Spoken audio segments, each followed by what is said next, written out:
Crazy, crazy.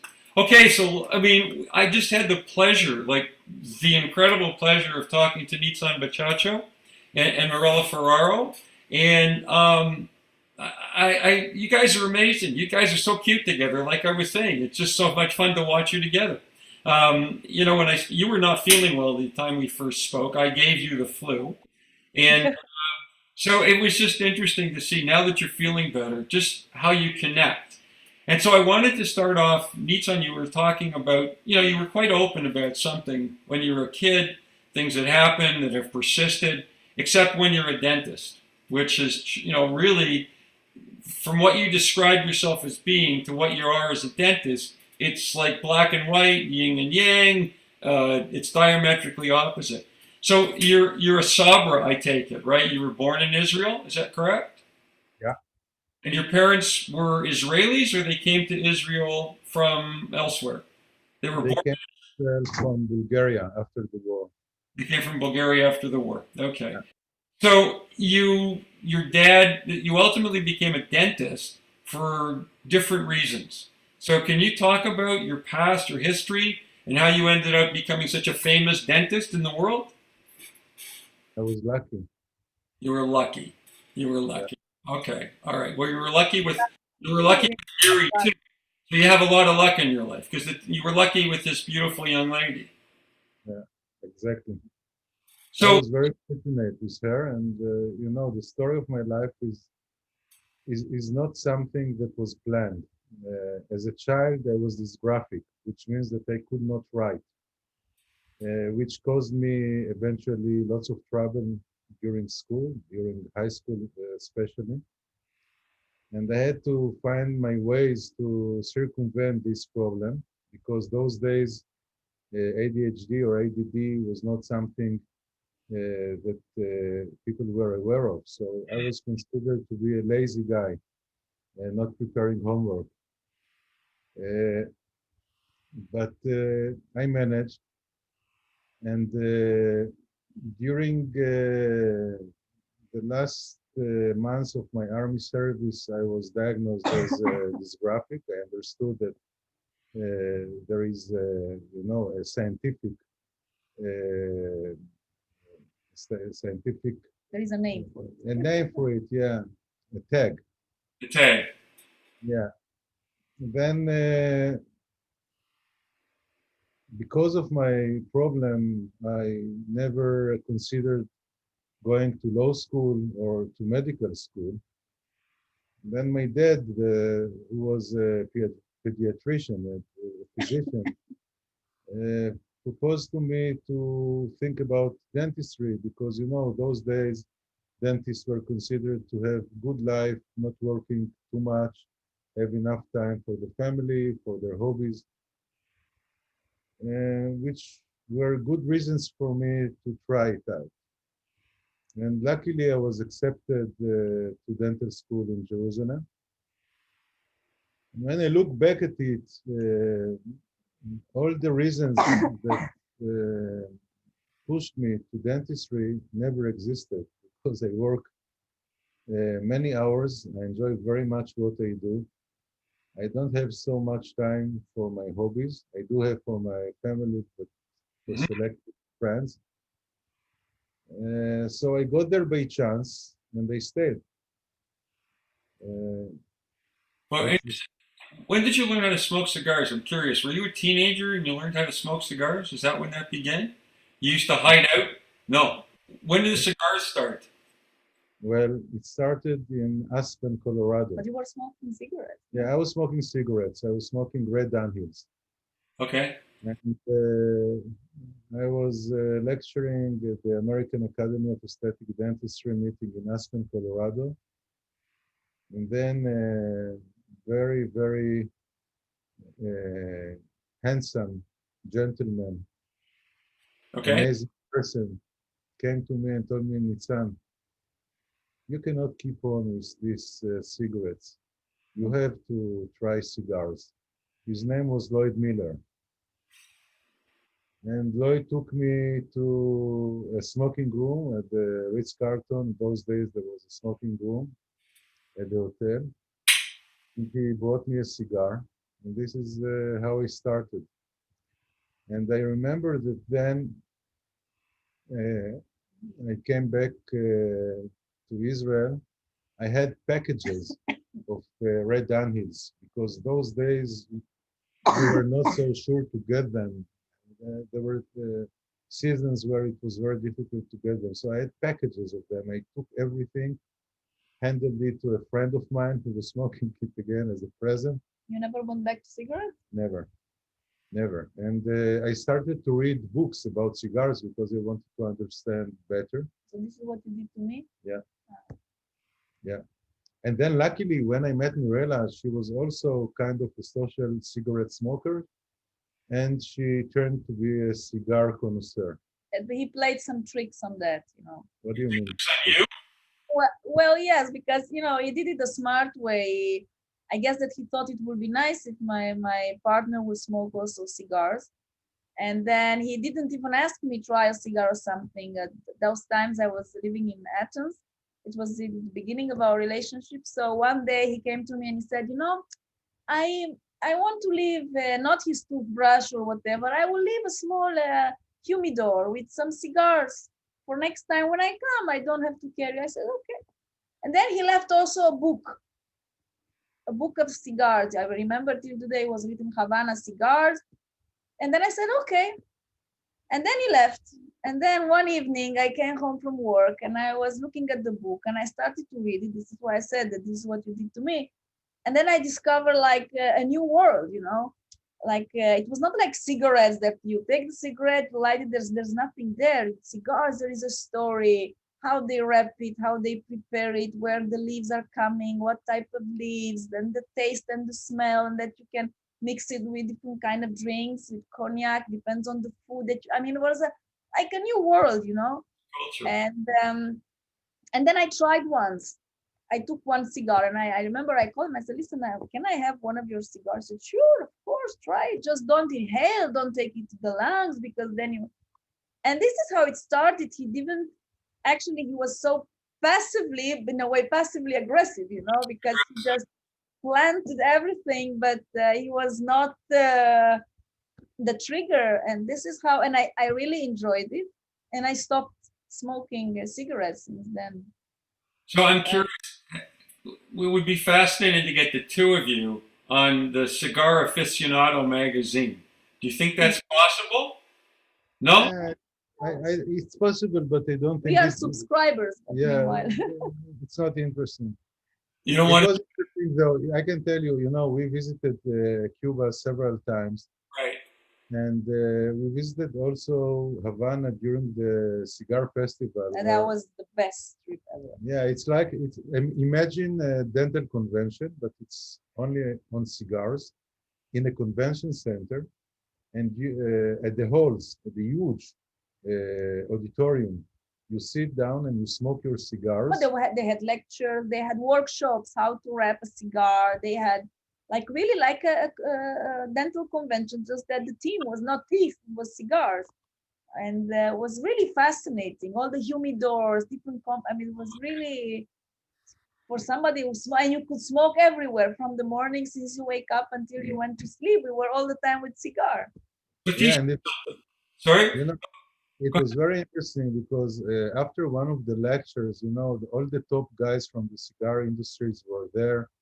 The chairman of Habanos. We went to a press release. Yeah, there was a cigar and a new rom. There was a press release about some new cigar and new rom to drink.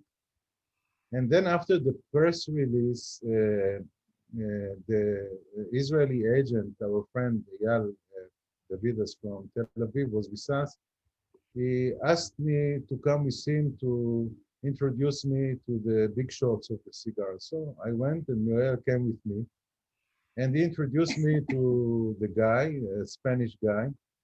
And he is talking to me and I talk to him. And suddenly I realized that he has problems with his eyes because he was not looking at me, he was looking through me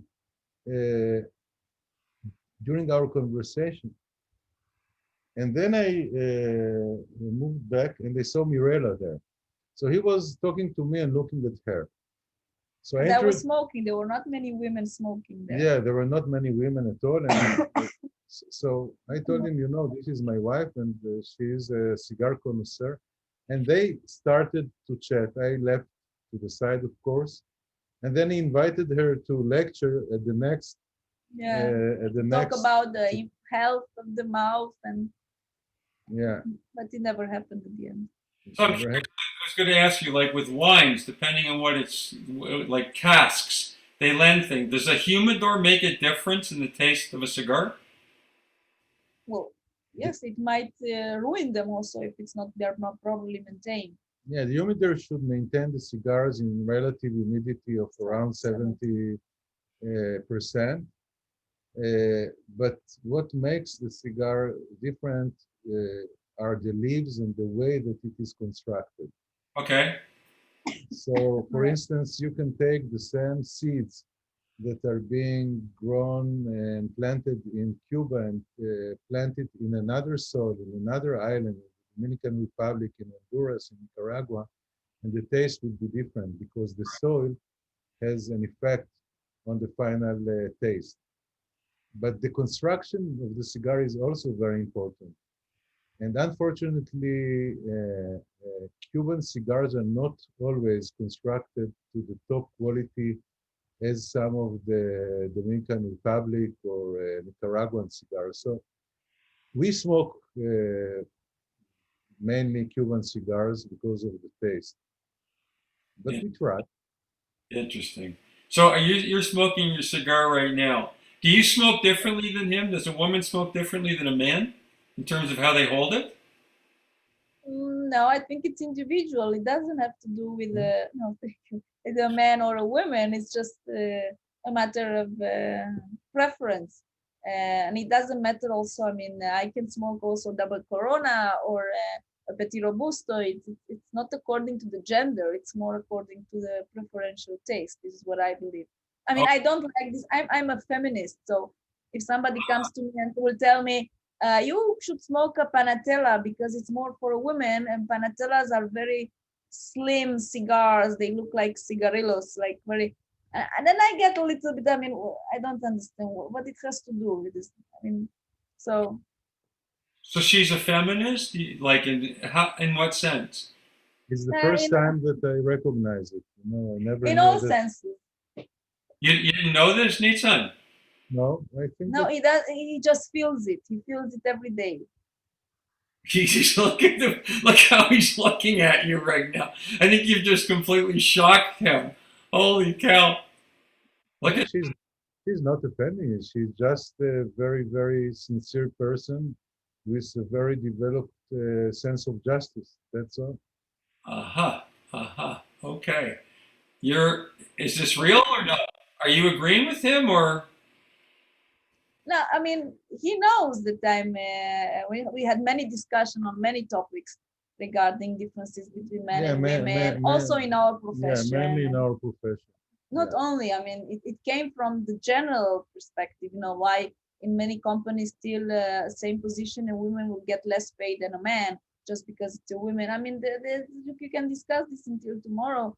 And you can see also this in our profession that still today, although it starts to change, dentistry in terms of the lecture podiums and the presence in the dentistry live was a man's world. I mean, Depends with modalities. In pedodontics and in orthodontics, but in women, general, if you look at dentistry all over, it's yeah, still a world dominated by men. The congresses are all, I mean, the majority are it's not dominated by men. it's more interesting that just looking at it from this perspective, because when you look at dental faculties, the majority of the teachers today worldwide are women.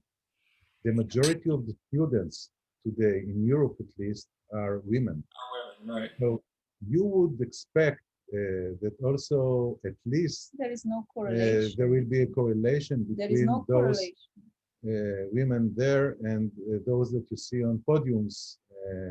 Also, when the subjects are not pedodontists or orthodontics, but also pros and perio, and uh, you see always the same faces around on the podium and on the large-scale meetings, and this should change because there are outstanding clinicians, It starts women's to change. clinicians out there. There is a lot of I mean, realization about this issue, and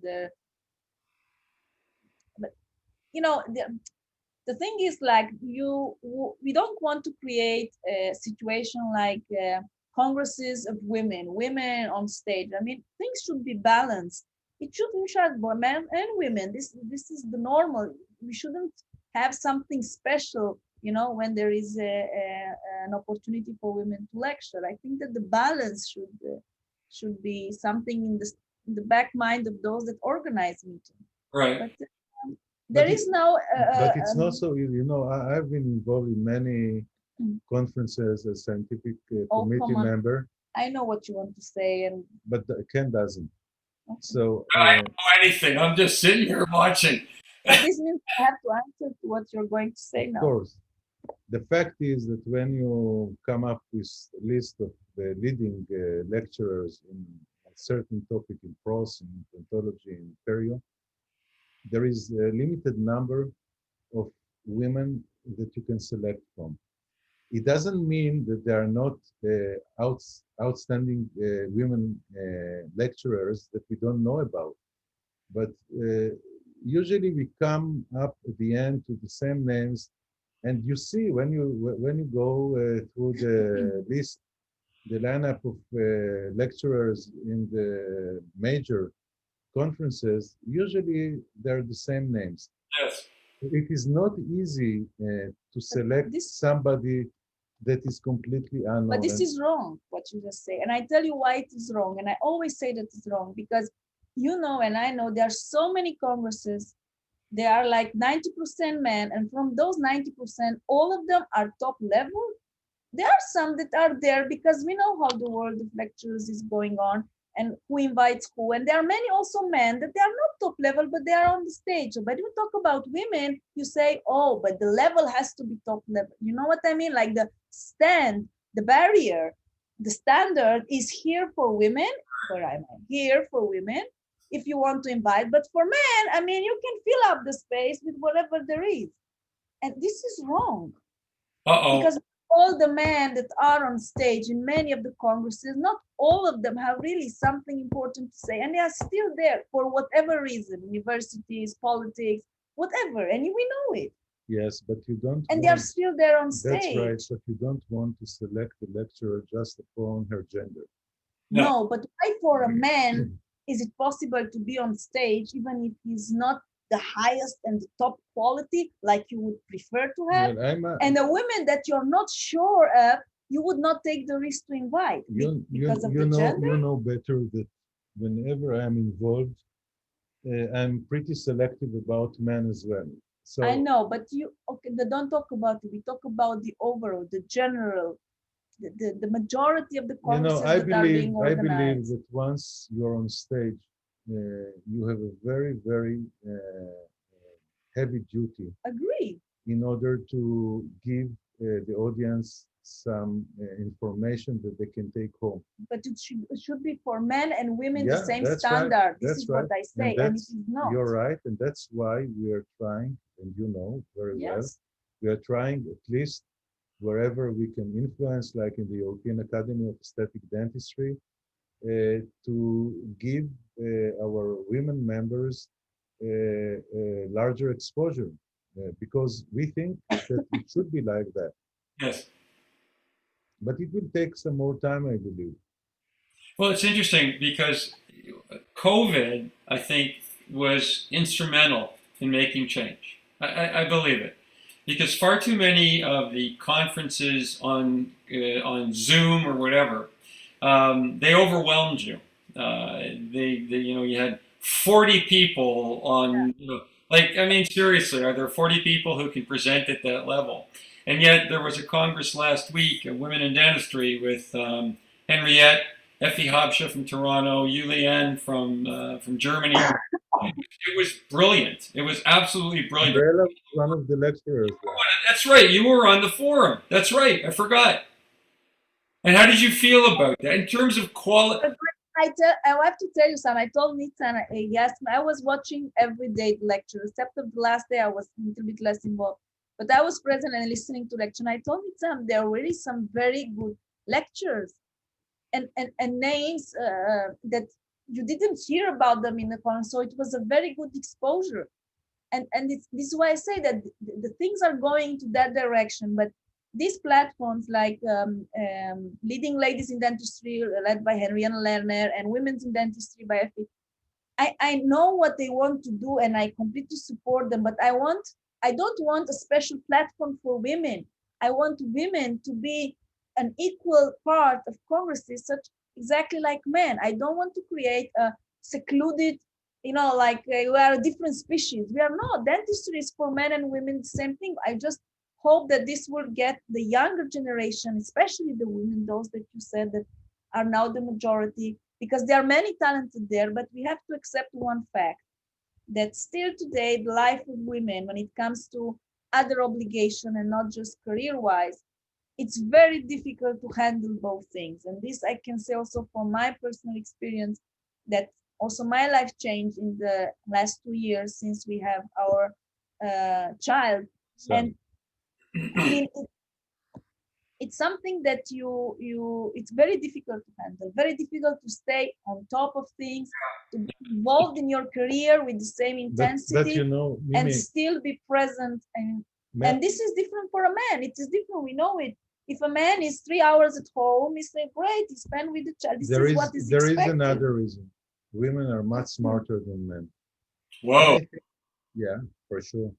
And I think that in general, many of the women that are able to stay on podiums and they do lecture at universities, for instance, Mhm. think to themselves, why I need all this hassle to travel and to prepare, and at the end to give a lecture in front of whoever is there.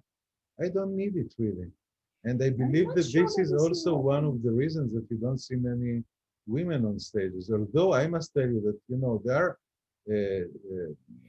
women that are leading organizations, very, very elite organizations, the American Academy of Aesthetic Dentistry, which are in its work there.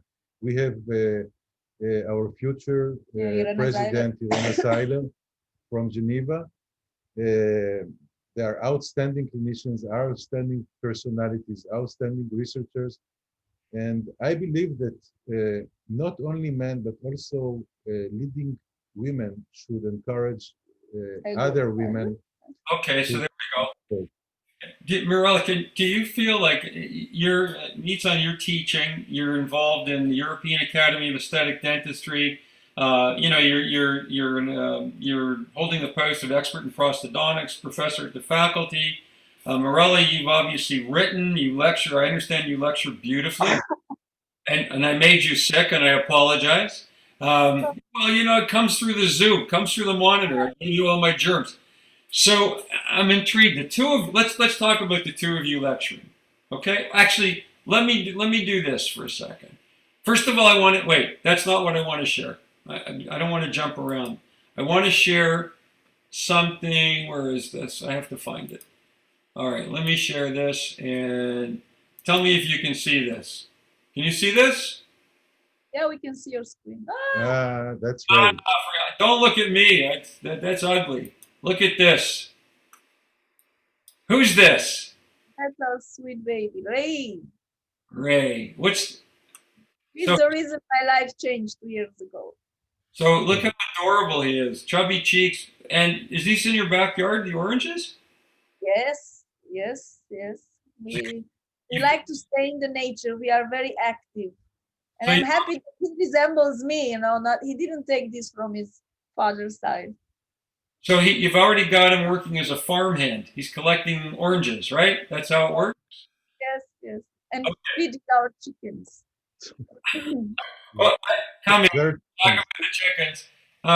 Wait, there was another one. Oh, there we go. Even cuter. So you're teaching him to smoke cigars, starting with crayons. Is that what's going on here?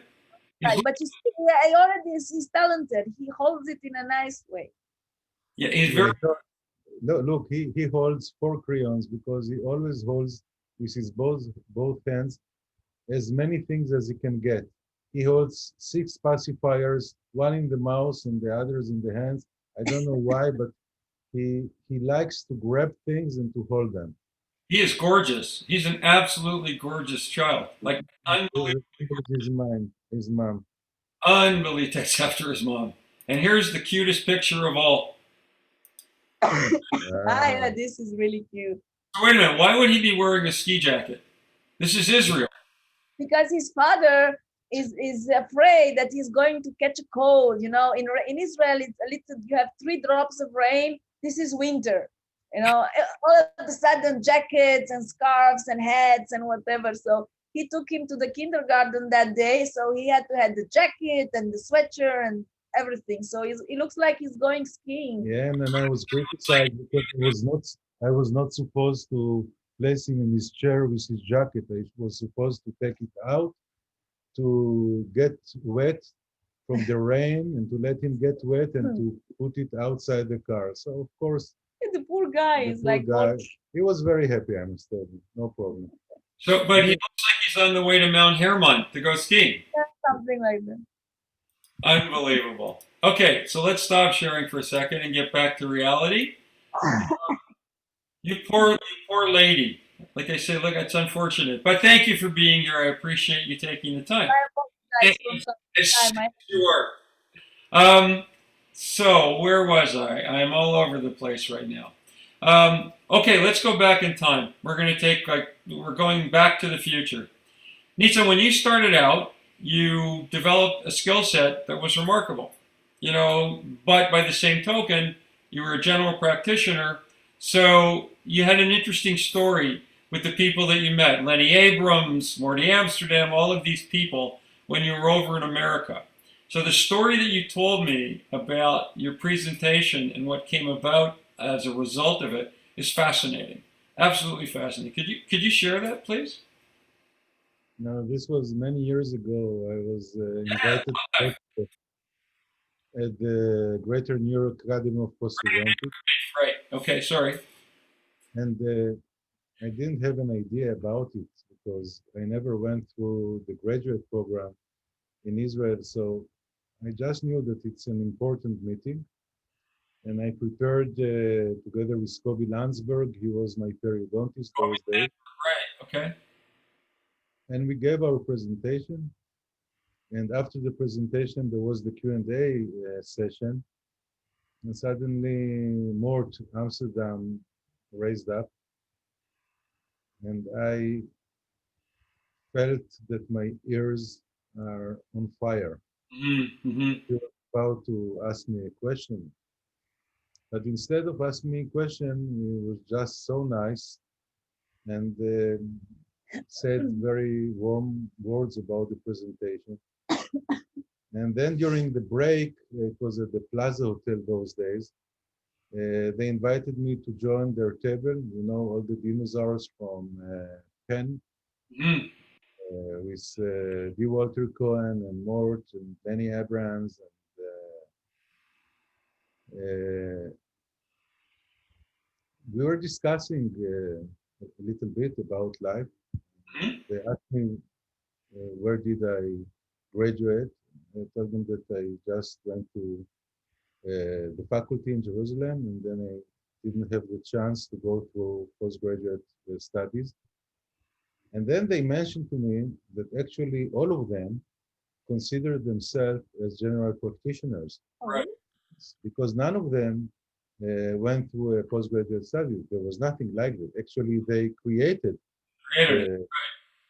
created it. And since then, we stayed in very, very close contacts. We had several dinners with Walter in Israel, and we met Lenny and Mort and all the other great guys. And I must tell you that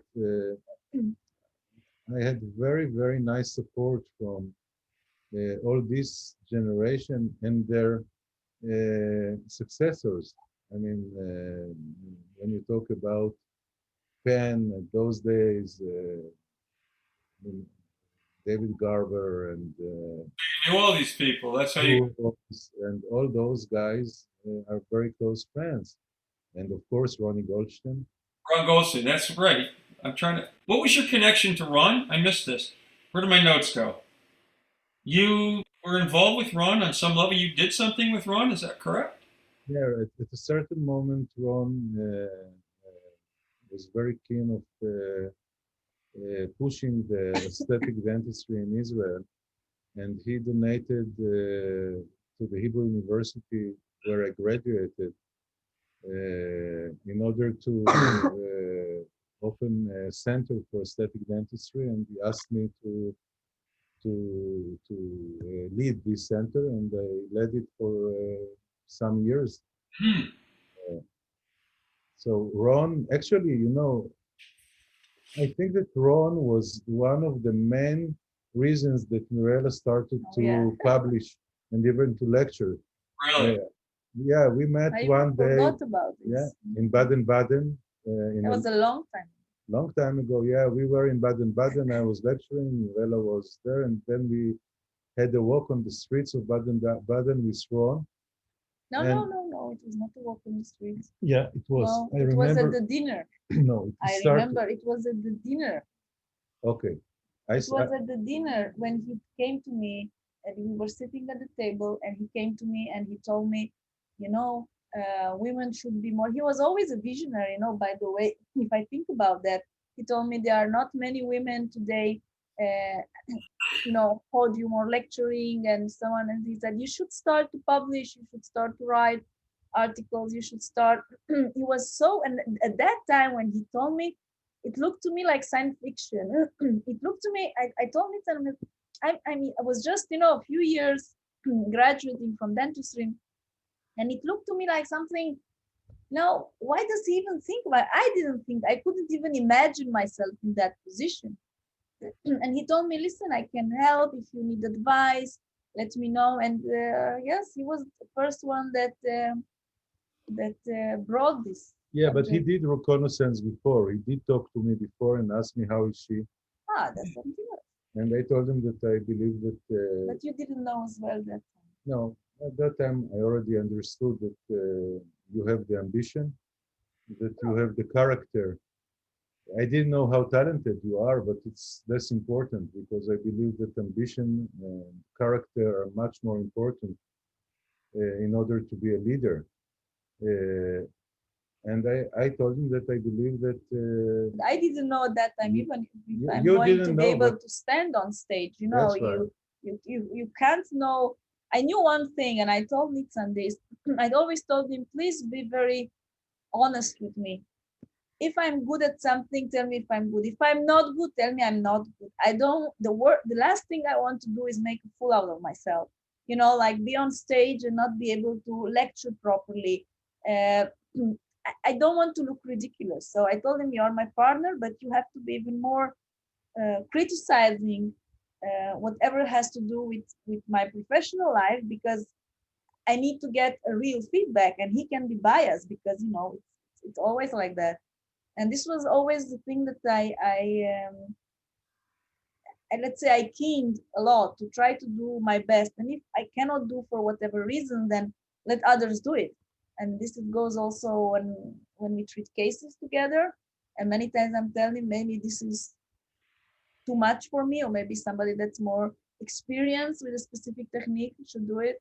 And also when it comes to lecturing, in the beginning, I had no idea how I was. I was always, asking him, but I think I didn't talk like this. I didn't take courses, like how to talk, how to move, what is your body language, and stuff like that. And slowly, he gave me a lot of support. That's true, because when we lecture together, then you feel protected.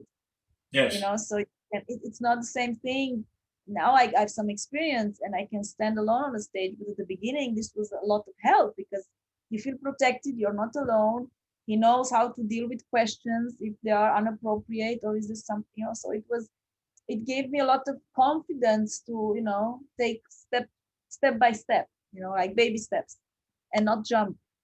For sure. So I'm curious, Nitzan, when you did the lecture at the Greater New York Dental Meeting, what I've found is that, you know, there obviously is sort of cross pollination between Europe and North America, but it's not, there still is sort of a barrier. How did you get to the Greater New York meeting? Who identified you as a speaker in those days? How did you become known?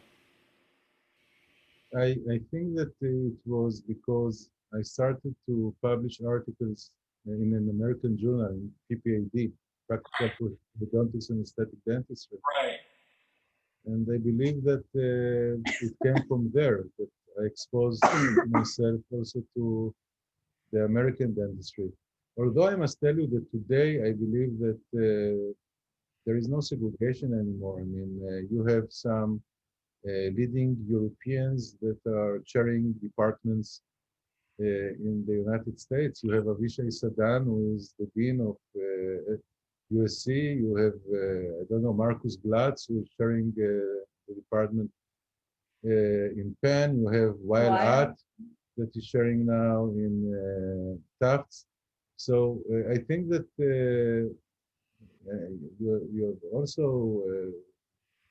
some I don't know, Weber in Harvard, and Galucci in Harvard. I mean, there are Europeans that are in the academia. There are some ex-Europeans that became Americans, like Peter Worley, and others that are outstanding clinicians and researchers.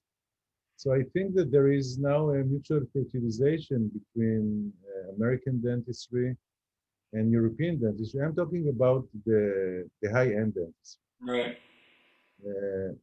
And I think that today it is very difficult to distinguish high-end dentistry geographically. Mm-hmm. Mm-hmm. What's it like when the two of you lecture together? It's a mess. It's a mess. When exactly? Before the lecture, during the lecture, or after the lecture? Well, Yeah. okay, let's start at the beginning, before the lecture. Well, before the lecture, there is a lot of tension. Whoops. Yep, I because don't feel it, by the way. But you No. don't feel tension. no, You don't feel that I'm tension, that I'm I nagging you. You feel, don't feel I it. feel that you are tense, but I don't feel No. the tension. You don't. Yeah. Well, you know, I was telling you that we are very much so different in our approach and the way that we think, and as I told you, I like to be prepared, to know at least what is the line that we are going to take in during the lecture, and he's like in the last minute. So every time is we go with the flow, and it comes nice because he's very creative, and in the last years I can manage him better. At the beginning I was more quiet. Now I find, you know, I'm pushing a little bit so I can find my space. I always used to complain, you never let me talk. And and then after the lecture, many times we had like fights, like I'm upset, and we say, okay, this was the last time, that's it, we are not lecturing anymore together, this is not good for our relationship. And then we laugh about it. And then, you know, what's the funny thing is that people come to us after and say, wow, it was so nice that you had this interaction and you answered her like that and she answered you like this. And I mean, then we understood that from whoever is watching is a different perception for whatever we are feeling, you know, during. And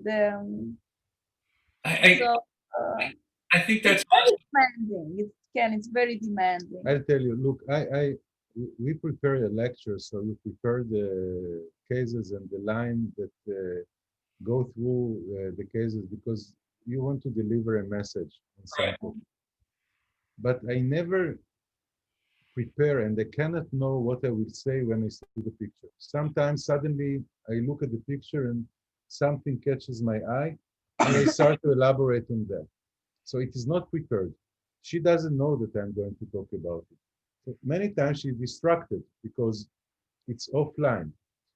But I believe that this makes it more interesting.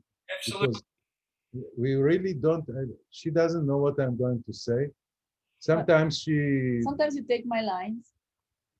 Yeah, but you know, I used to no, say, look, listen, sometimes I used to say I used to talk about connective tissue graft, I used to say, well, it's like planting a seed. You put a connective tissue graft, you plant a seed, then you let it to grow. You let it grow. You have maturation, and the soft tissue grows. And depending on the graft, you can have less resorption, more growth, and so on. And I remember once we lectured together, and here's the slide, and I was supposed to come, and he talks and he talks, and then he said, and connective tissue grafting is like placing a seed. And then, at that moment, I had to improvise because it was my time to say something. I'm used to saying what in general I say and I explain.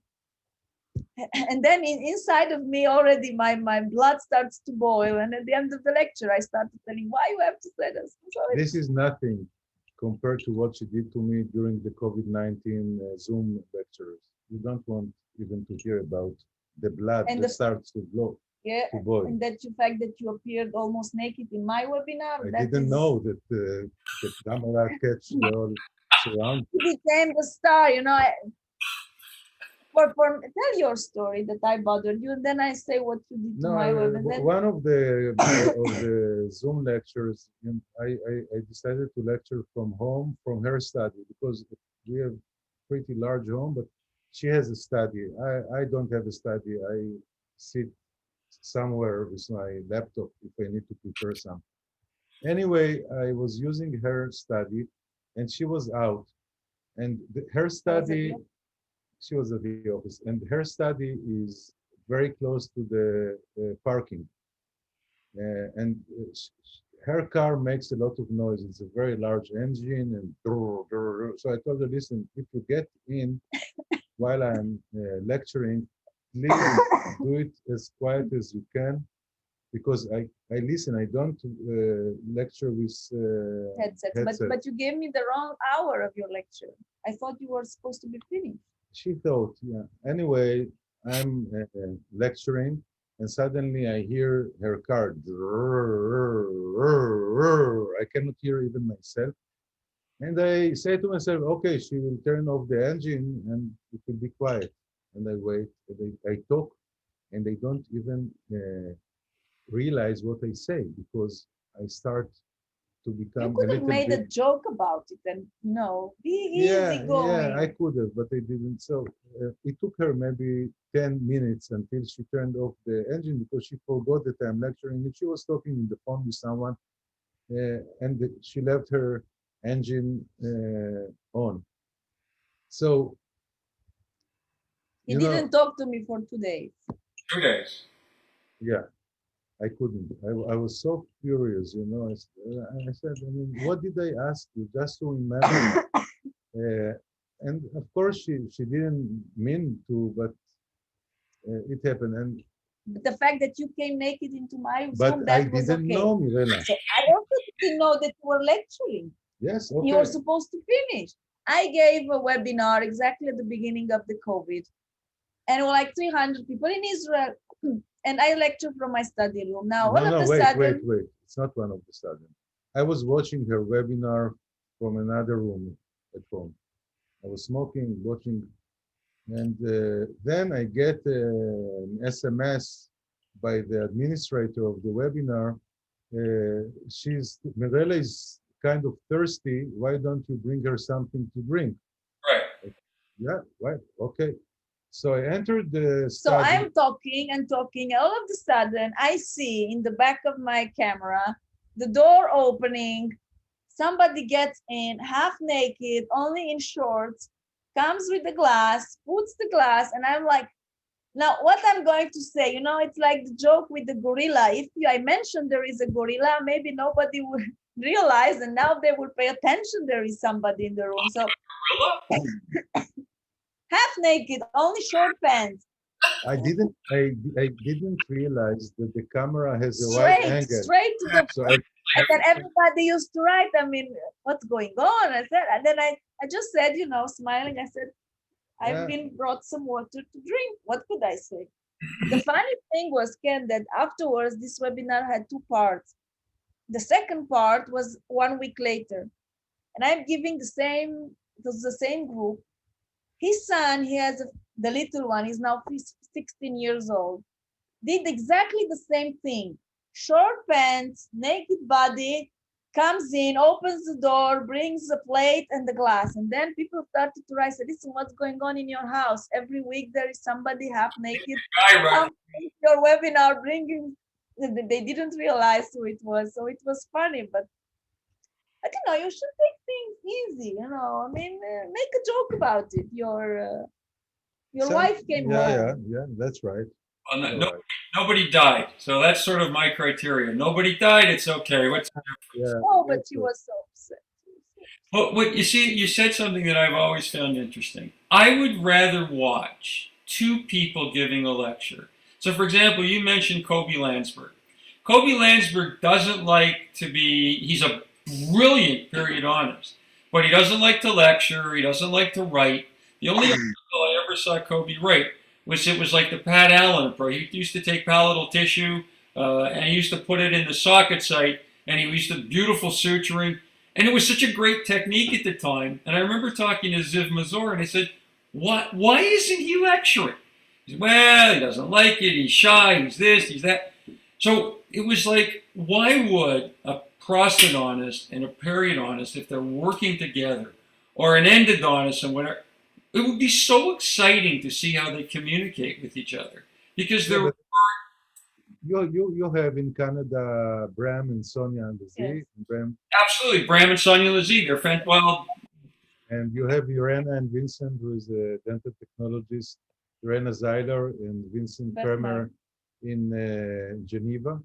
okay. Yeah, Uh, lecture a lot they lecture a lot together. They're a couple in They are their also a life. couple in their life. So there are some, in the past you had some other couples. They wouldn't lecture together, but they used to publish together in different specialities. But I agree with you. I think that if the message is interrelated, Yes. why not? I think it'd be But very exciting. You know, it adds a different dimension. It's not just one person. I think people love watching the chemistry. And so that would be so exciting. this is very important because actually, whatever we are talking about and we are showing and we are explaining is the result of a teamwork. Now, you cannot bring the whole team on stage, but it's, at least when it comes to pros, I believe that bringing up the dental technician, if he can lecture and if he knows Absolutely. firsthand, is very Added important. value. Yeah, it has an added value for sure. And the same go for career pros. I mean, if we treat a patient with implants and we plan it together, and then Mirela is taking care of the site, and I place the implants, and then she is augmenting it, and we do it together. It's much more interesting that both of us explain it than only one of us. Yeah. So what was interesting before, I want to show what I researched because it was very interesting. I thought, I mean, just the connections, what you've done, what you've invented, Nitzan. You said something about she gets upset when you come into the room when she's doing treatment because she asks you to be quiet. When she asks you to come in and look at something, she says to be quiet. And the reason was that you're an obsessive. You'll look at something and you'll find every flaw, even if they don't exist. Is that right, Mirela? Is that sort of how it is? Well, yeah, in many ways. And also, I don't like him to touch if I prepare teeth. Sometimes he used to say to look, and I said, please don't touch. If you want to tell me what is no, but don't touch it. I want to have, you know, the last touch. But it's true. Sometimes he gets into details of the details of the details. I mean, this is what makes him a great dentist, I guess, if it comes with the territory. But sometimes I tell him, come on, the patient is happy, it looks good. You know, it's like looking for. Yeah, Mirela is down to earth in this sense, but we must be frank and say that she became as obsessive as I am, and even I would say lately even more obsessive than I am. No, I mean, he used to say that I'm being spoiled. In a way, I am being spoiled because I'm used to see very high level of quality of ceramic works. We work with the best technicians also in Israel and also from abroad. And it's true, once you are used to finalizing the cases into a certain level, it's very difficult to accept something that it's less. And this goes the same thing for what I expect from my results if I augmented a site or replace an implant. So I told him once, you cannot teach me to go to the highest level and then sometimes to make a compromise. It doesn't go. It's like in your blood, you know. And when we have to cement veneers, he tells me in a joke, okay, so you have now 10 veneers. You're going to work the whole day on 10 veneers? I said, if I have to, it's going to be the whole day on 10 veneers, you know, the rubber dam and all this stuff. And I must admit that I learn a lot from Mirela. I oh, you mean, do? yes, I do. This is recorded, right? Okay. Yes, it's right. Okay, it's for Yeah, 30. completely recorded. You're done. Now You know, I used to use rubber dam for all my restorative dentistry. Right.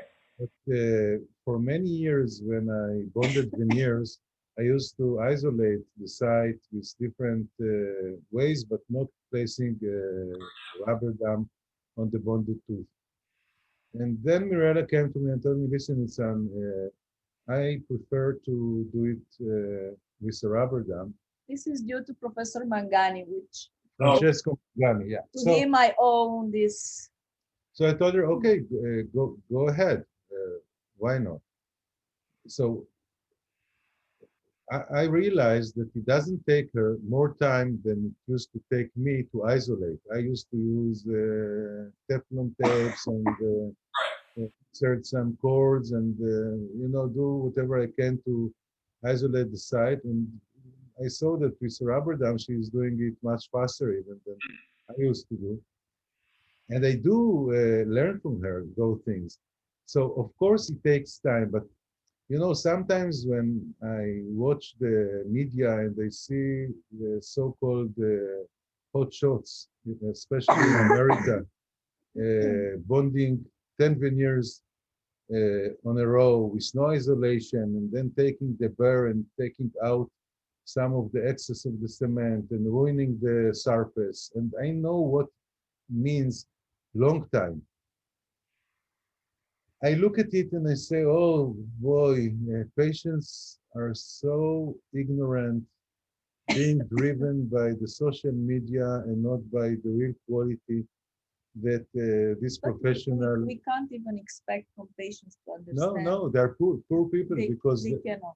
you know, it's like the fake news. They believe that they get the best treatment, whereas they get a mediocre or awful. They don't have the tools to evaluate, or the tools that they have are not the objective ones, are subjective. Is the final result. If they are pleased, they don't. So. Yeah, this is something that my generation, you know, I'm 63 years old, so I'm considered to be a baby boomer after World War II. Mirela is X or even Y generation. It's different. And for me, for instance, I never had a website. Never, ever. We still don't have a website.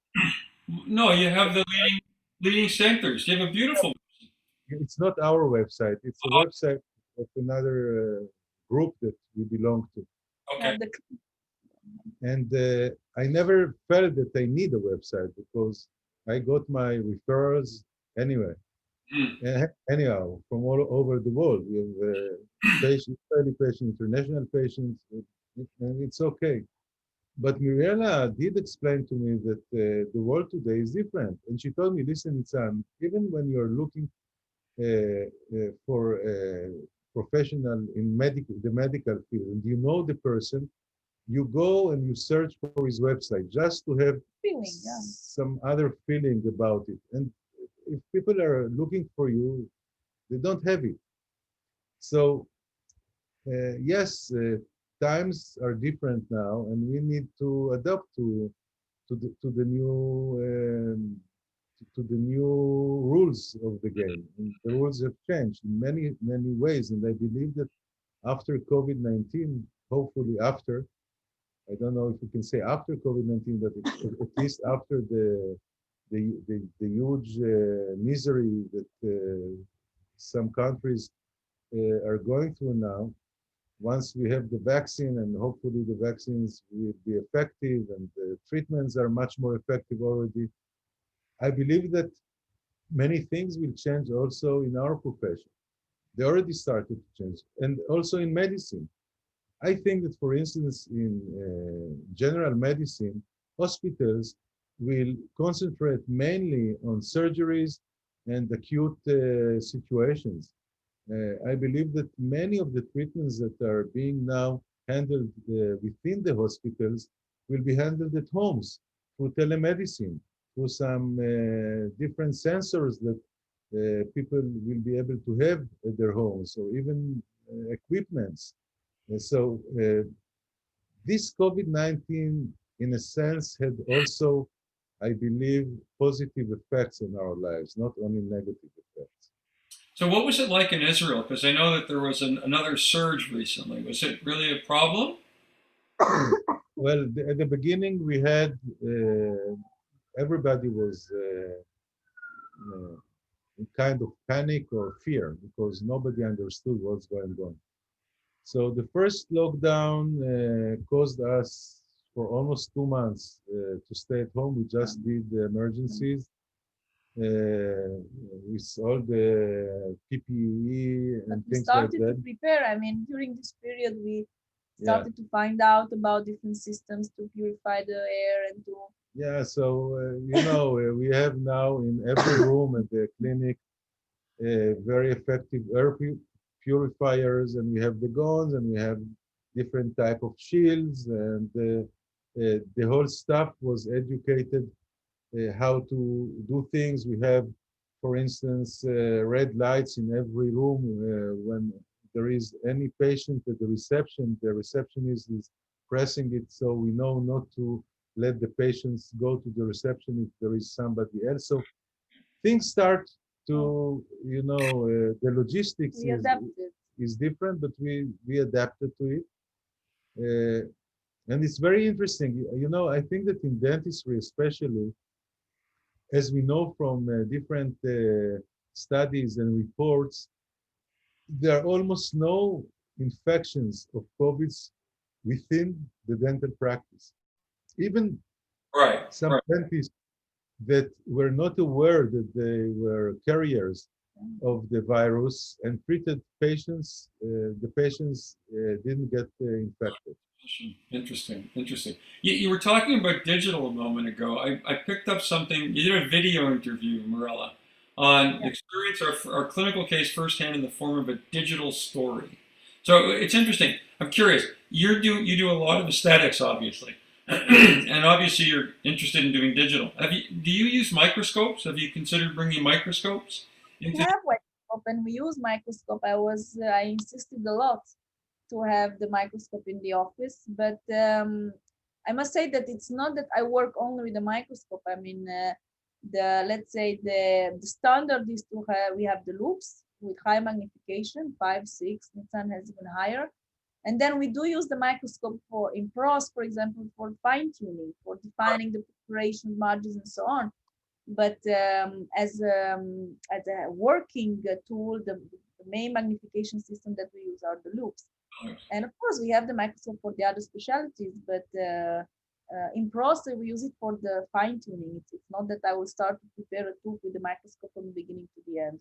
Yeah, but this is another thing that Mirela brought to the clinic. For instance, I'm not sure when I would have implemented the scanners into my daily work, and it was just due to Mirela You that did, but the wrong one. it was the wrong one at that days. Since then, the company improved a lot. But we do use now routinely scanning. We don't replace whenever it is needed to take a regular elastomeric No, impressions.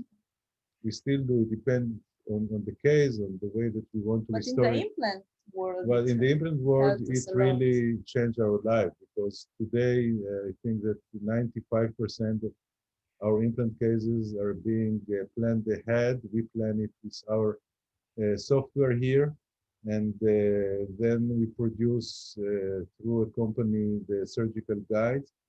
So but we are lucky also with our Israeli technician, with yeah, Yuli, that yeah. We they are have really an outstanding digital lab support here in for Israel. that. Yuli Cooperstein is our lab technician here, and he's full digital almost, and he's outstanding because in the labs it is very tricky. Yeah. You have different softwares that you can work with, but you need to understand the benefits of each one, and you need many times to improvise. This And is their nice thing, that they are always creative. They find solutions even for very difficult situations, and it's a lot of fun, you know, be able to cooperate with such a team. That's lucky. But you actually came up with the software. Was it Visit Guide? What's the name of the?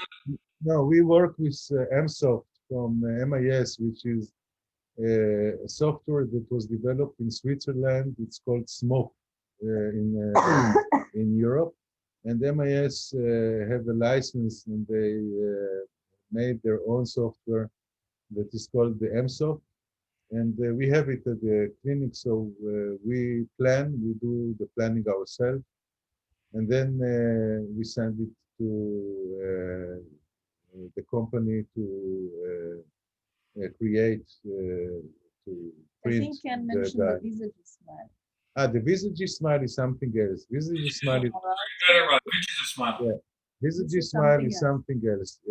Visage Smile is actually a project that started in Brazil by some very smart Brazilian dentists and technicians.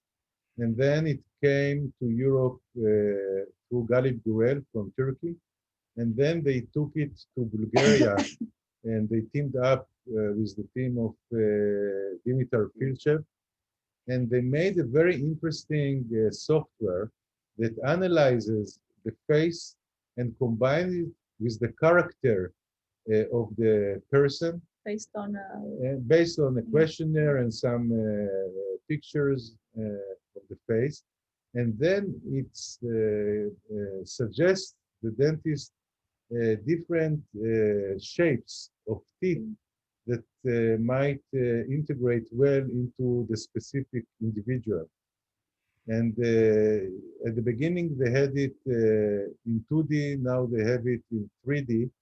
And it's very interesting because you can print the shapes on the patient's model. You can superimpose it 3D on his face.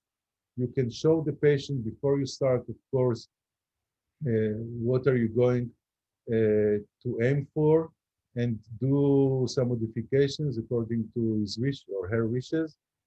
And it helps very Well, much. It's a starting point sometimes Yeah, when you have no starting point. And especially when you're not very experienced, because when you're extremely experienced and you have a sense of aesthetics, The technician, you mean? no, even the dentist, you know more or less where you go. But as a dentist and even as a technician, if you are not very experienced and you don't have this sense inside you, this gives you a very nice direction towards where to go in terms of the shape of the teeth, their arrangement, their size, and things like that.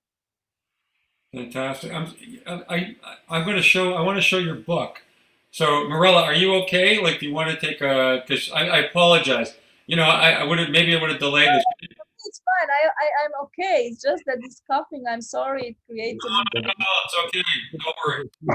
No, it's not because of your cigar. No. Okay. I'm really good. It's just that sometimes I have this, it's like a reflex it became. For sure. Well, you just got over the flu. All right. I want to share your book. Okay? Oh, it was Your book. what a project. What a project. Okay. So on Amazon, no less. There we go. The best books of 2020. And there you are. Right? No. Oh, interesting. Yeah. Well, Actually, it's Mirela. no, it's an interesting story with this book. How it started. It was due to the help. And it was the push gave me Mr. Hazet, owner of person. No, it started like that. What? Mr. Hasse, who is a dear friend of us, the father and also Christian, his son, tried for years to push me to write a book or books. And as you understand, because I'm this graphic, for me, it is a very, very uh, difficult task with lots of agonies. And I have enough friends that wrote books, and I remember the years that they went through in writing the books, but they wrote, and I don't write. So for me they offered me to dictate it, and they will send somebody to type it.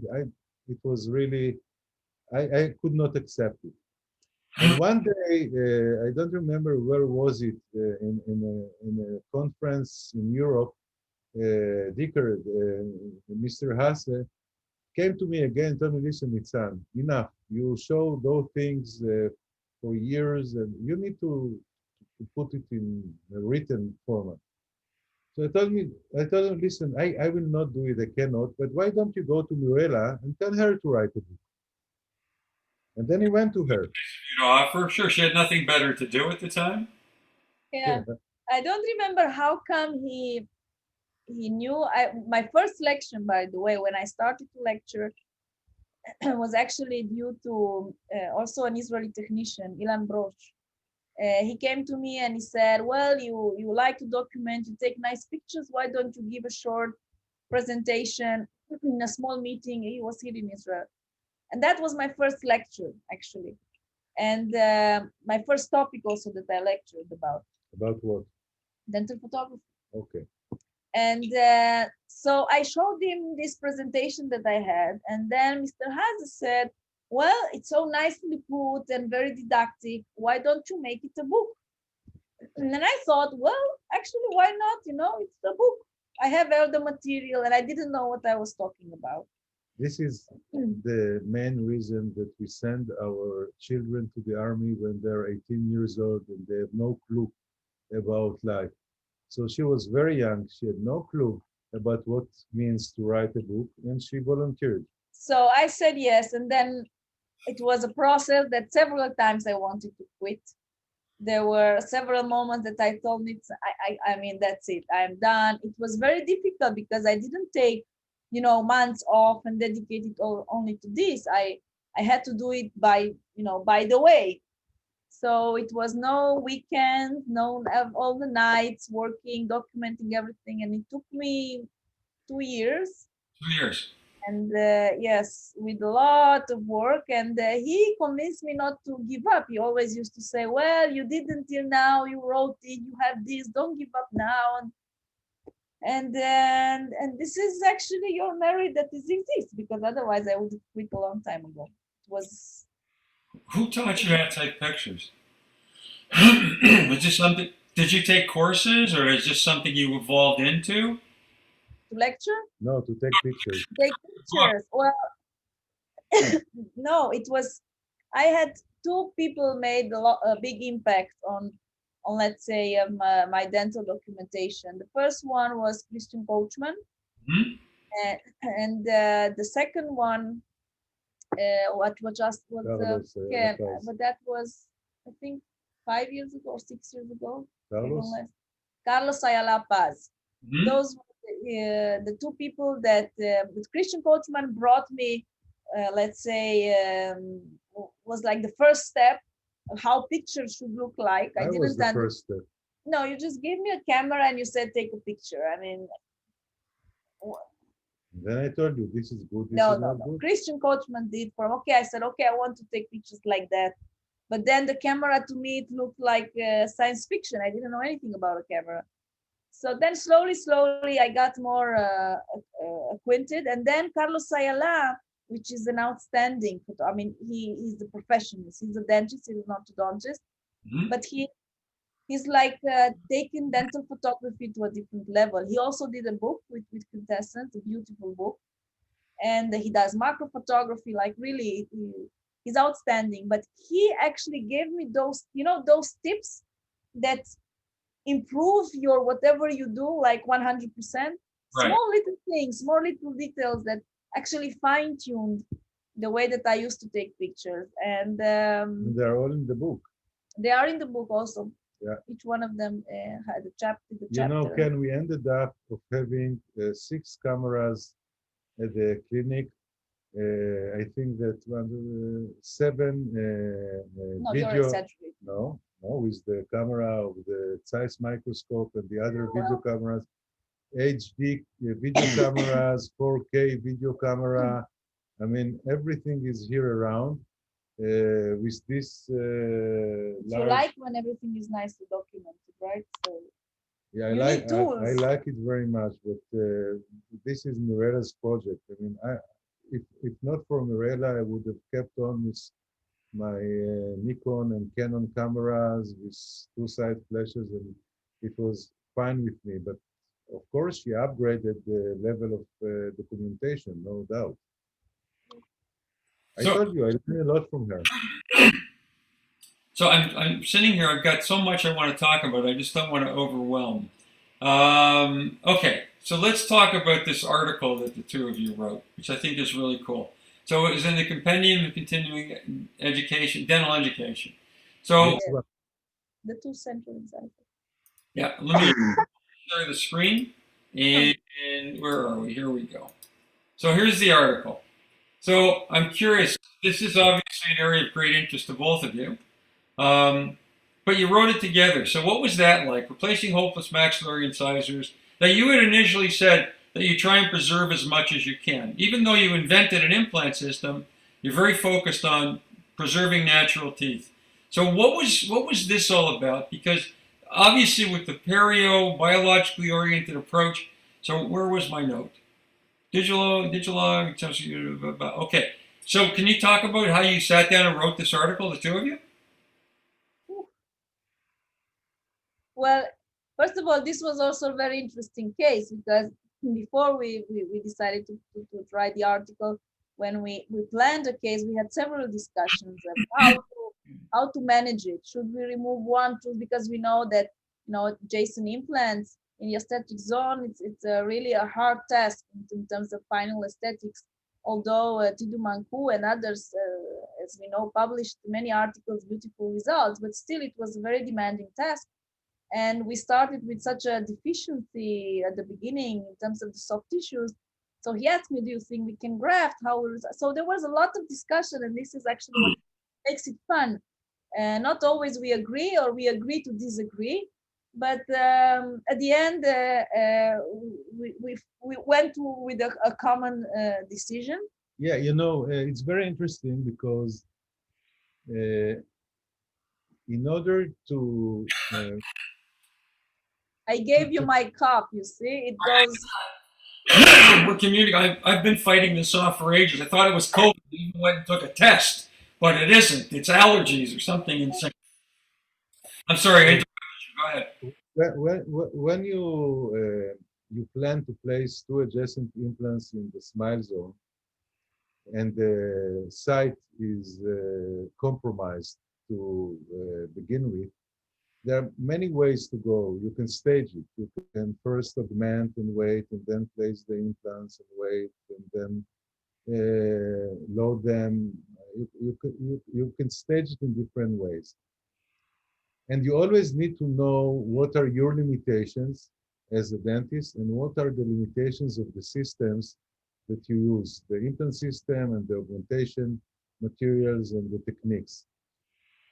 And in this case, the patient is a friend of us and is a very important figure in our country. So we thought that we might be able to remove the broken tooth and the other periodontally involved tooth, and to place the implants at the same day and to augment the hard and the soft tissue And to load. and to load them with provisional restorations. And we use the system that I've been using for the last 7, 8 years, an implant system and some prosthetic components that I was part of their development that enable me to be pretty sure that I will be able to have an acceptable result. And this is what we did. But, you know, Yeah, that's we cooperated in this case also with a very talented and skilled Italian technician, Giuseppe Roma. Giuseppe Romeo from Torino. And we ended up with a nice result. Interesting that you wrote. So the point of this was to bring, where are we here? The writing the article was like lecturing. Ken. Well, that's why. Okay, so this was supposed to be a lead-in. It's actually a thank you for saying that, because now you've created. You've actually, this is sort of like you're the straight person. Now I get to tell the jokes. So and like the two of us are getting sicker as this conversation is going on. I wanted to. Where am I? I want to share this because I told Nitzan when I spoke to him before you finished your case that I wanted the two of you to lecture together during the interview. Wow. So I put together a video that you it's obviously it's on a model. There's no guide. There's no nothing. But I want to hear how the two of you would explain together placing an implant. Okay, we're good with this. Yeah, we are good because this is what you explained. So makes my life easier. Okay, you want him to explain, or you? No, no, no. Sorry, no, nope, nope, nope. Doesn't work that way. Nope, nope, nope. You have to do this together. So let me share my screen again. And no, that's not what I'm looking for. I'm looking for it here. Let me share it. And you should be able to see this. So can you see this where I am now? Can you see this image? Okay. So the two of you are going to teach me. Yep. This is the end of the procedure with the cover slip. Uh-huh. There's the big We showed it before. Okay. You designed this fixture. So explain to me what went into the design. Why did you design a tri-lobed fixture with a flat surface? Why? Why was this done? It's not completely flat. Actually, it's a little bit curved. You can call it triangular head or tri-oval head. The reason was to have 3 points of engagement with the cortical bone and at the same time to release the compression on the cortical bone, because we know that once you compress it, you might anticipate some resorption. Mm-hmm. So we created this non-circular head in order to be able not to compress the cortical bone, to add some extra volume of bone facing the flat or the curved surfaces, at the same time having very good cortical engagement, which we lacked on the previous design that we designed with the Novel Active that had a back-tapered head, and the cortical component of the implant was never engaging the bone. So this was the main reason for this novel design, and it is actually such a good design that whoever is using this implant throughout the world is having different type of results in terms of bone stability and soft tissue stability around it. Lately, one of the nice things was that you understood lately that you will go for deeper placement of the implant. Yeah, well, if we will not see, like yeah, crystal place, but yeah, the implant itself, because of the prosthetics. Yeah, we developed also the prosthetics for the system, and all the prosthetic components have very narrow stem that emerge from the implant, and they're straight, they're not divergent. So it enables you to place the implant infracrestally. Even deep, like also in that case that we published. Yeah, even up to 2 millimeters infracrestally, and because you rely on the connection that is extremely precise and the type of components, and we developed some very nice transmucosal abutments that we connect to the implant and they stay there. So actually you have the possibility to place a two-stage implant in the bone according to whatever parameters you choose, and then transform it into a tissue-level implant by connecting this transmucosal component, which is termed connect.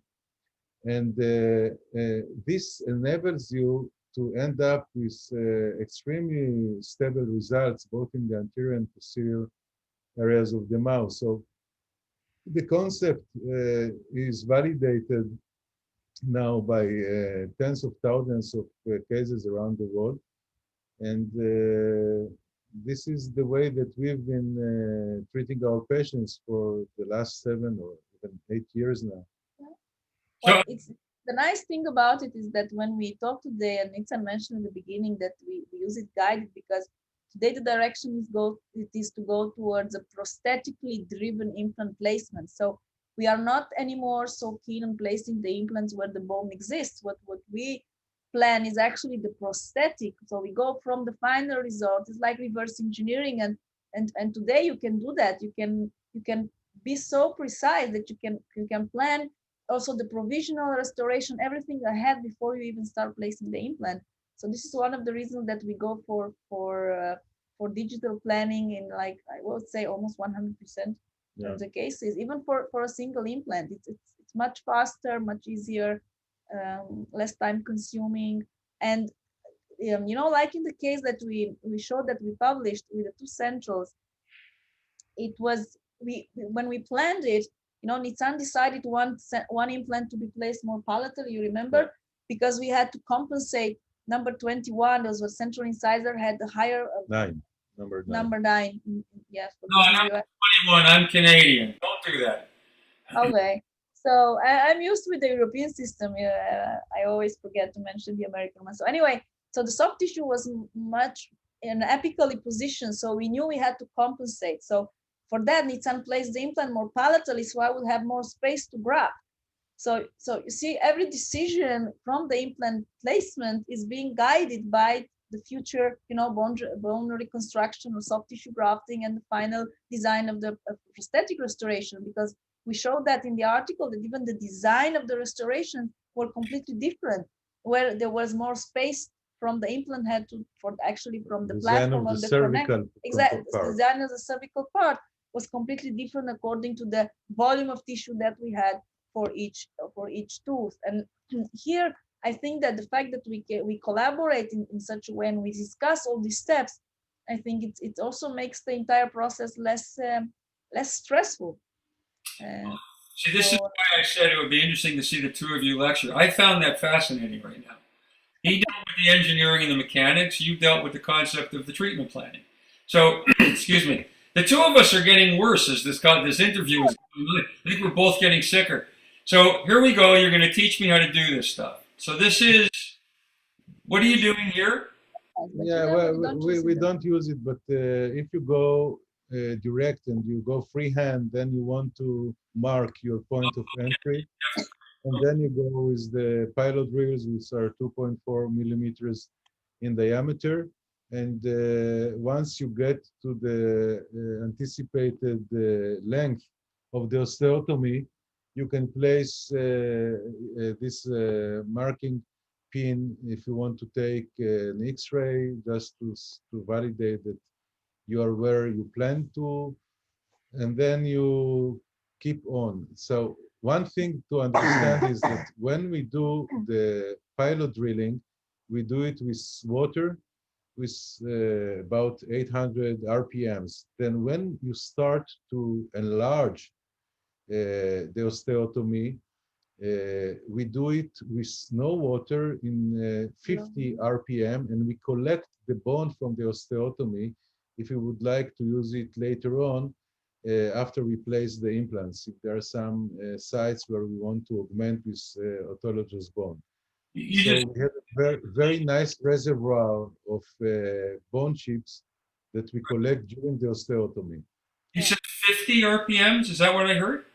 50 RPM. Yeah, it's not so slow actually. It doesn't take It's not so slow. It takes almost the same time that you go fast. I mean, you go. It doesn't take No, I minutes. mean, It takes you seconds. no, you don't lose more time, but in terms Yeah. of the duration, you save because it's long. Anyway, this is the way that we enlarge the osteotomy, and then you decide if you want to go with the final drill, because each implant has its own sterile final drill after you enlarge it that will shape the osteotomy according to the implant size and shape.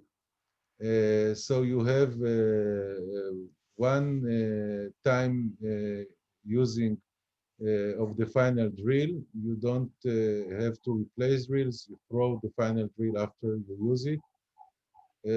So you can keep on after you measure that you are at the right space with the osteotomy, as you see here. Then you take the final drill from the kit and you shape the final shape of the osteotomy, as you can see here. And once the osteotomy has been shaped, you will introduce the implant. And Would you today, like to water it? Why do you like to? yeah, well, it depends.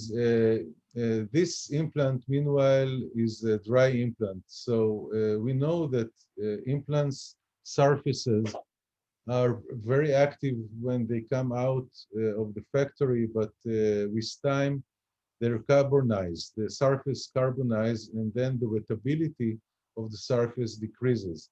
So what we do is that when we take out the implant, we first wet it with sterile saline very well, and only then we will introduce it into the bone. And then you introduce the implant into the bone and you torque it down infracrestally. And then you decide if you want to go one stage and bury the implant with a cover screw, or to go one stage and bury the implant with this transmucosal component that can also serve as a tent for the tissue if you augment the tissue on top of the implant, or if you go one stage and you connect either healing abutment or multi-unit abutment or disconnect abutment. So So you pointed. I'm sorry for interrupting. You one of the things that I noticed was you said it was prosthetically driven at Mirela, and it is. You can see the angulations that you use, the angulation of the abutments. Is that part of the concept of the system? yeah, you usually, what we do is usually we don't like very much angulated abutments. So we go for screw retained, Right. 99% of the cases. And we will plan the implants in a way that we will be able to screw either directly to the implant head or via this transmucosal component. And today with the biaxial And screw, and you have and you also take into consideration that you have today almost in every implant system biaxial screws, which means that you can engage the head of the screw in an angulation up to 25 degrees with a special screwdriver. Yeah. And then it allows you to place the implant even in some angulations and still allow you to go for a screw which retained and not otherwise would have cemented. been cemented. Yeah, otherwise we do cemented on angulated abutments. Yeah. See, And this is fun. as I was saying, I love this. The two of you, like, I think that to me, that's the coolest way to hear a lecture. People playing off each other, I think it's fantastic. So I want to finish up with something that I found fascinating. COVID turns you into a farmer, Mirela. You became a farmer. I don't know how you know. You have 30 chickens in your backyard. Yeah, around 23. 23, sorry. 3 peacocks and 23. And 3 dogs, yes. Yeah, and 3 dogs. So what's that? So 29 animals floating around the backyard. So You understand? A lot of action, but you have to know something. When I arrived to Israel, I volunteered to come to Israel. Actually, he was not. That's for a next interview, Okay. But so when I volunteered to come to Israel, I came with a rabbit. I had a small rabbit From Athens. from Athens. Yeah. So that was, the starting point. From there, we got a dog. So I let them get used to animals slowly. So Look, it's not so easy to absorb because when I met Mirela, I was number one. Now I'm number 33. You understand in it? the In the priorities. priority. All of Yeah, at yeah. the So they are the chickens and the dogs. But the it's food chain. I Yeah. think that, you said that COVID did some good things in our lives. I mean, I think it did a lot of damage, but if we want to look at the nice parts, there are some, but overall, I wouldn't say it was a good thing. But anyway, what COVID did, it brought me at least to a point that I felt like I have to do something. And being in nature, I think, is the best thing that you can do if you have the possibility. Absolutely. And also for our child, I wanted to create the environment that we still have some action, because you cannot go out. There were no parks. There was no action anyway. So anywhere.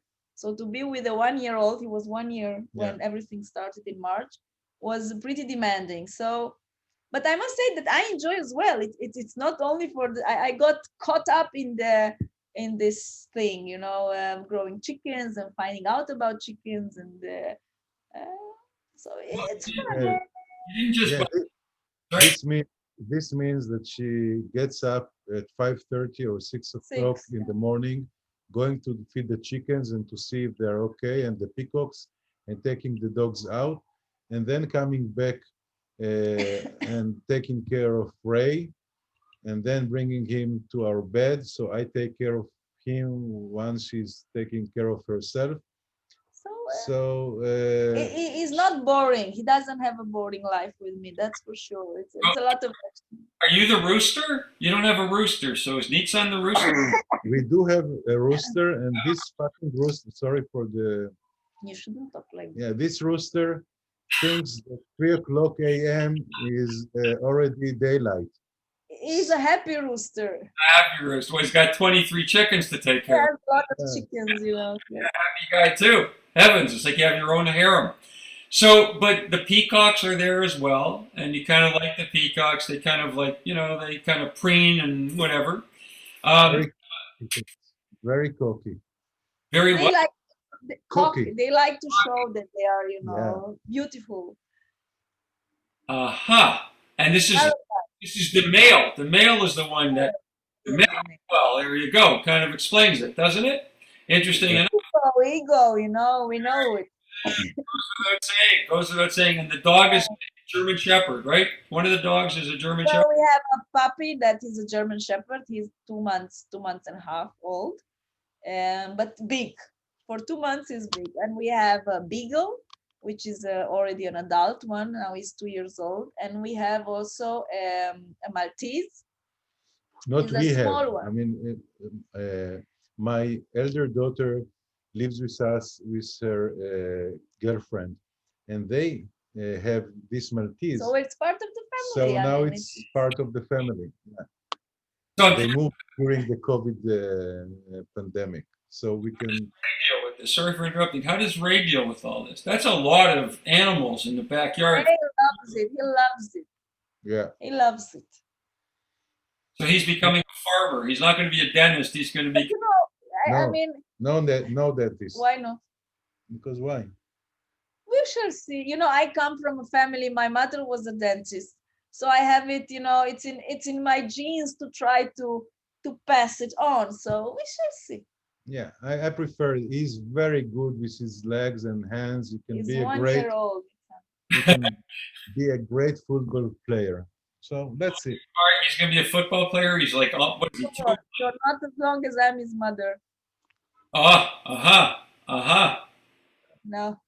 So he's going to become an agronomist because he's going to be raised with animals. So he's going to go into agronomy. That'll be. Can I tell you honestly? I believe that people that like animals are good people. People that have empathy and people that can look at others first, because this is how you should treat animals. First, you give to the animals, and then you eat your food. So I think that the education through this, I hope it will make him a better person. this is my, it doesn't matter if he's going to be a football player or he's going to be a dentist or whatever he's going to choose. I really hope that he's going to be a good person, that he will know to appreciate people and to treat people equally and with honesty. That's really what I hope that through my education I will be able to give to him. Well, animals are sentient beings. Dogs are very empathetic. They react to their owners. I don't know about chickens because actually your chickens are kind of cool. Dark brown eggs and blue eggs, and I don't know what you found or how you found them, but you've got these like weird chickens. I mean, they grow eggs, but they're not just eggs. They're not, they're like not just like a brown egg. They're chocolate brown. Unbelievable. So I'm going to ask you a question, and it's the same question I always ask at the end. I come visit you in Israel, well, hopefully sooner than later, but 5 years from now. 5 years, okay? Tell me what's going to go on. More children? What's going to happen? And hopefully you won't be sick at that time. Yeah, definitely not. Even by next week, I'll be fine. You'll be fine. Well, you want me to answer or you want to answer? No, you answer. Both of you. Well, I hope in 5 years from now we will be at least as healthier as today. Not me, but yeah, not today. And I in general, I mean, really, I hope that more children. You never say never, but I think that we were very lucky with Rei. I'm very happy that I'm a mother, which I was not sure I want to be, and he kind of insisted, and he'd say it was a pity not to have this experience, at least with one child. And today I agree. So I really feel that I'm lucky, and I thank God every day that we are healthy, that we are together, that we have Rei, that we have a wonderful family. I myself, I'm alone in Israel. My family, everybody's in Romania, back in Romania, but I have a small family, only my mother, my brother, and I have a cousin in Italy. She's also a dentist, by the way. But his family is like my family. So he has 4 elder children, and the 2 little ones, which are grown-ups now, I knew since they were like babies, like 4 years old and 9 years old. So it's like my family as well. And he has a wonderful sister, which I'm sure that my world would have looked completely different if she wouldn't existed. And every day I tell him, you should thank God that you have her in your life. And I think if we would have at least what we have today, I wouldn't be, let's say, I would be really thankful for that. In terms of our profession, I really enjoy what I'm doing today. And each year, it's so much innovation in our field and so much progress. So I'm sure it will not be boring. Me personally, I have this new master that I will start with Professor Zucchelli next year. And for me, this is something that I was really waiting for. Although COVID will not make it very easy to happen, but I hope that online, there, I mean, whatever. For me, this will be an amazing experience. You're going to do a partnership with Zucchelli, Dr. Zucchelli? They have in the University of Bologna, they have this master course for almost 2 years, which is every month we have to go there and train. And for me, this is like, I'm really enthusiastic about it. So professionally, for me, this is like the next step. So while you're away, he's going to be Mr. Mom. Is that how it works? Well, yesterday he told me, with all your commitments as a husband, I will not have any demands in the coming year. I said, don't worry, we will find time. I mean, it's true that working together, it's really demanding for the relationship. When you share everything, there is a good side of it, but there's also a downside because you're together but not together. So we need to create the situation to really be together, and so we will manage. We managed before. We will manage. Of course, there is no doubt. So Nitzan, lucky because he's supporting. We always say that behind a great man, there's always a very smart and devoted woman, and I think that goes the same way for women.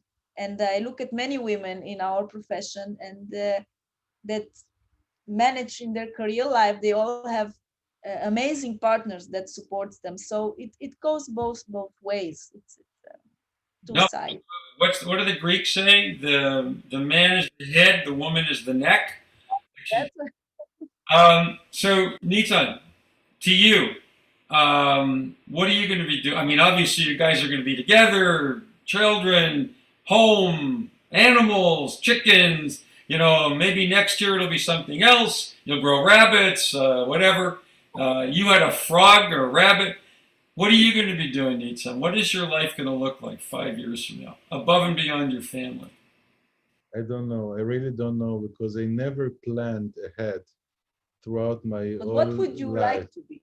I know that most probably in several years there will be a new implant system that I will be involved with, and hopefully it will be already in the market. I plan to decrease my travels. I was traveling too much. So I plan to decrease my professional travels and increase my social travels with Mirela and the family. I hope to run longer distances. Today I ran up to 7 kilometers each time, and I hope that in 7 years I will be able to run easily without suffering like I suffer every time now. Double distance, and we never know how the future is going to turn, but I do hope that in our country there will be a peaceful time where we can concentrate more on human relationship and the simple things rather than all the time looking around and investing in security. Mm. I really do hope that this will turn to the better. And you know what? The COVID time made me understand much more the importance of simple things, Okay. much more. And I enjoy those simple things. I enjoy my simple hummus at the best restaurants in Israel, rather than very fancy three Michelin stars This places. I agree. This is what I'm looking for, to be with my family and with my close friends, because this makes you a happy person, Absolutely. rather than your career and whatever you have in the bank. And all those things are nice to have, but the most important thing I believe is to have a supporting family and very close and supporting bunch of true friends. Fantastic. Well, And thank the both of you. Mirella, I'm sorry. I wish I had known that you were feeling this way. We would have changed the interview. it's fine. That's fine. It's just I'm sorry. I hope it was not bothering the. No, not at all. Not at all, because I've been doing that every day for the last week, too. So that's okay. That's okay. This was a, I feel good physically. I have no. both be healthy for a change. Uh, This was such a joy to be with the two of you. Thank you so, so, so, so much. for Uh, us, I was great. I mean, I've seen pictures of you, Anissa, at all the conferences. You're always there with the other superstars, but I'd never met either of you. Thanks to Kadlin Naj for making the recommendation. Do you know she's my advisor? I'm doing a PhD with her. Did you know that? Mhm. Probably you didn't know this. Obviously, why would you, right? She's tough. She is tough. You know, I don't know. Tough. She's the sweetest lady I ever met. Yeah, on a social level. until you do a PhD, do a PhD. Okay, Well, yeah, that's how it should be. That's why she is what she is. it's me. That's right.